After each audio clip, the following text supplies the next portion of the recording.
The infernal machine. Like his father and grandfather before him, Phil makes honey biscuits for the enjoyment of whole families of gourmets. It has to be said that they are really delicious with their soft pastry and golden crust. No one can resist them. In his factory, from which delicious smells come out, every worker has a precise role. Bob looks after the floor, Jimmy takes care of the honey, while Mike is in charge of eggs. One morning, Mr. Plus, who manages a supermarket, comes to visit Phil. He comes out of his big car and slams his door. He is very angry. I need more biscuits. My shelves are emptying too quickly, he complains. But, stammers Phil, I cannot give you any more. We make the biscuits according to the production of the bees that make the honey and of our chickens that lay the eggs. Blah blah blah. I have the solution, affirms Mr. Plus. The following day, big lorries invade the factory's courtyard. Phil is a bit worried, but Mr. Plus reassures him. It's great. Progress has come to your factory. Phil doesn't know if progress has come, but sees a huge chrome machine taking pride of place in his factory.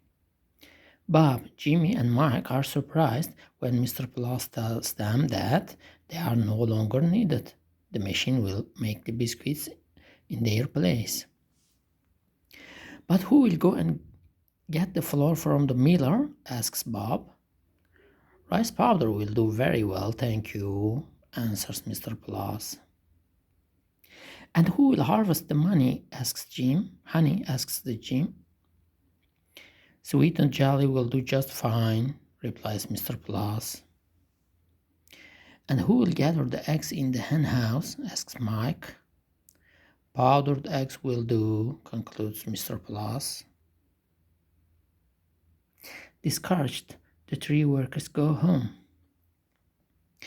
From then on, the machine manufactures tons of biscuits, never stopping. From their window, Bob, Jimmy, and Mike look at the lorries moving in a cloud of exhaust smoke as they go into the factory to transport the ingredients and as they drive away from the manufacturer filled with chewy, insipid biscuits. A grilled plastic smell hovers over the village now. One morning, it smells of something scorched. Jimmy is worried. Let's go and see what's going on at the factory, he suggests to his friends. Once they get there, they find Phil, armed with a wrench. He's fiddling with the machine, from which a thick cloud of smoke emerges. During that time, thousands of deformed biscuits tumble into one another on a conveyor belt that rolls at a frantic speed. The machine coughs and spits. Suddenly, boom, it explodes, pulverizing crumbs everywhere. Phil, wrench in hand, has a blackened face and his hair is all tousled. I just wanted to increase its pace, he murmurs sheepishly.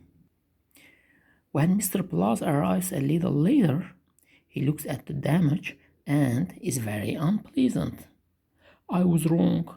It wasn't a good idea at all. He slams his door, leaving Phil, his workers, and his torn factory behind. Since that day, everyone is back in their old job. The factory once again makes soft and golden biscuits that gave it its renown. The bees are back at work in their hive. The hen house is once again animated, and Phil has opened a little shop in a corner of his large factory. He welcomes hungry customers who have sometimes come a long way to find the perfect snack. At the back of the building, which is now open to wind and rain, the infernal machine gathers dust. Its owner wants to keep it to remind himself that he was one day tempted by a really strange kind of progress. The end.